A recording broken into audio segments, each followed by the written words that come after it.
अस्सलाम वालेकुम नाज़रीन, मां आहियां शुएब अली उमरानी ऐं तव्हां ॾिसी रहिया आहियो BR टाइम न्यूज़। सभ खां पहिरियां शामिल कंदासीं हीअ रिपोर्ट।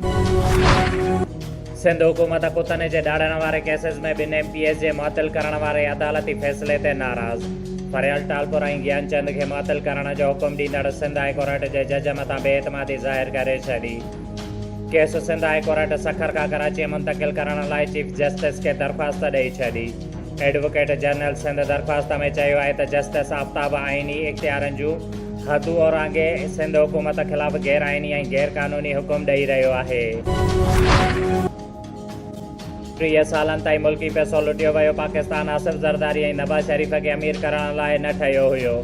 वज़ीर आज़म इमरान ख़ान चयो आहे त चोरनि खे पाण बि ख़बर न आहे त वटनि केतिरो पैसो आहे। संदन ॿार बि कूड़ ॻाल्हाए रहिया आहिनि। पैसो गॾु कंदड़ कॾहिं जेल त कॾहिं अस्पतालुनि में वेठा आहिनि। सीड़पकार सिंध जे सामूंडी बेटनि ते सीड़प लाइ इंतज़ारु करे रहिया आहिनि। PDM सरबराह अपोज़िशन इत्तेहाद खे बचाइण लाइ सिंध असेंबलीअ तां सभ खां आख़िर में इस्तीफ़ा ॾियण जी तजवीज़ ॾेई छॾी। मौलाना फज़लुर रहमान चयो आहे त रुॻो पार्लियामेंट जे अंदरि विढ़णो हुयो त PDM छो ठाही वई। पहिरें मरहले में क़ौमी असेंबलीअ तां इस्तीफ़ा ॾियण जी तजवीज़ आहे। ख़बर आहे त PDM खे टोड़ण जी साज़िश थी रही आहे। असां ॿार न आहियूं, अलाह अकुल ॾिनो आहे। मामले ते आसिफ अली ज़रदारी ऐं नवाज़ शरीफ़ सां बि राब्ते में आहियां। उमेद त पीपुल्स पार्टी मसवत जवाबु ॾींदी। PDM भञर जो शिकार नाहे। आसिफ ज़रदारी ऐं बिलावल जी तजवीज़ुनि ते PDM खे कामयाबियूं हासिल थियूं आहिनि।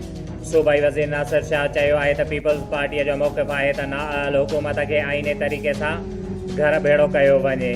इस्तीफ़ाऊं ॾेई लॉन्ग मार्च करण जी ॻाल्हि किथे बि न थी हुई। सुप्रीम कोर्ट ने 75 डस्का ते ॿीहर नंढी चूंड कराइण वारो इलेक्शन कमीशन जो फ़ैसिलो मुअतल करण लाइ PDM जी इस्तदा हिकु भेरो ॿीहर रद्द करे छॾी। इलेक्शन कमीशन जो वफ़ाक़ी हुकूमत जे मुस्तफ़े थियण वारे मुतालबे ते मौक़िफ़ साम्हूं अची वियो। चीफ इलेक्शन कमिश्नर जी सदारत हेठि थियल इजलास में हुकूमती मुतालबे ते इस्तीफ़ा ॾियण ऐं वज़ीर आज़म तोड़े वज़ीरनि जे इल्ज़ामनि जो मुनासिब वक़्त ते जवाबु ॾियण जो फ़ैसिलो। इमरान ख़ान ॿुधाए त 3 सालनि दौरान संदसि कारकर्दगी कहिड़ी आहे। हाणे अवाम सां कूड़ ॻाल्हाइण जो एतिराफ़ करे नून लीग अॻवान हसन इक़बाल चयो आहे त इमरान ख़ान साहब क़बूल कयो त तव्हां वटि को बि रीज़न नाहे। वफ़ाक़ी हुकूमत IMF जो हिकु ॿियो सख़्तु शर्त क़बूल करण लाइ तयारु।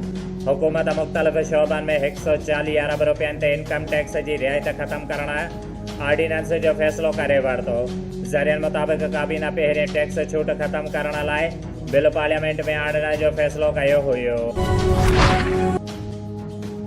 वफ़ाक़ी काबीना में फेरफार जो इम्कान। ज़रियनि मूजिबि वज़ीर आज़म पारां इत्तेहादियुनि खे वधीक वज़ारतूं ॾियण जो फ़ैसिलो। BAP खे 2 वज़ारतूं मिलण जो इम्कान। वफ़ाक़ी हुकूमत कराचीअ जे जना अस्पताल NIC BD NICH खे बोर्ड ऑफ गवर्नर हलाइण जो फ़ैसिलो करे वरितो। 10 मेंबर्स ते बदल बोर्ड ऑफ गवर्नर जो नोटिफिकेशन जारी। Air chief marshal Zaheer Ahmed Babar पाक फ़ज़ाइया जे नई सरबराही तौर ज़िम्मेवारी संभाले वरितियूं। नए एयर चीफ खे तगमा इम्तियाज़, सितारा इम्तियाज़ ऐं हिलाल इम्तियाज़ सां नवाज़ो वियो।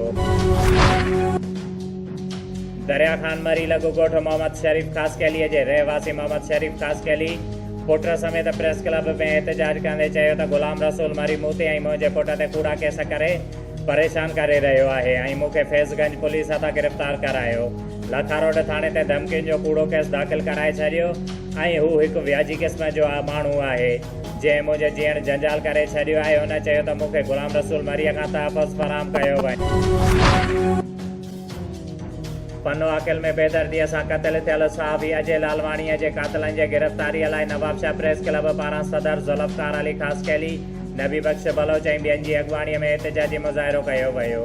जंहिं ते सहाफ़ियुनि चयो त सहाफ़ी अदम तहफ़ुज़ जो शिकार आहिनि, जॾहिं त सहाफ़ियुनि खे हक़ सच लिखण जे ॾोह में बेदर्दीअ सां क़त्ल कयो थो वञे। हुननि चयो त सहाफ़ीअ जे क़ातिलनि खे जल्द गिरफ़्तार कयो वञे।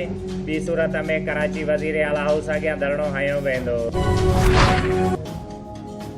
सिपाफ डिवीज़न लाड़काणे ऐं सकर डिवीज़न जो वर्कर इजलास बेगम नुसरत भुट्टो हाल जना बाग में मुनक़िद कयो वियो। शुएब अली उमरानीअ खे ॾींदा इजाज़त। वधीक ख़बरुनि ऐं अपडेट्स लाइ ॾिसंदा रहो BR टाइम न्यूज़।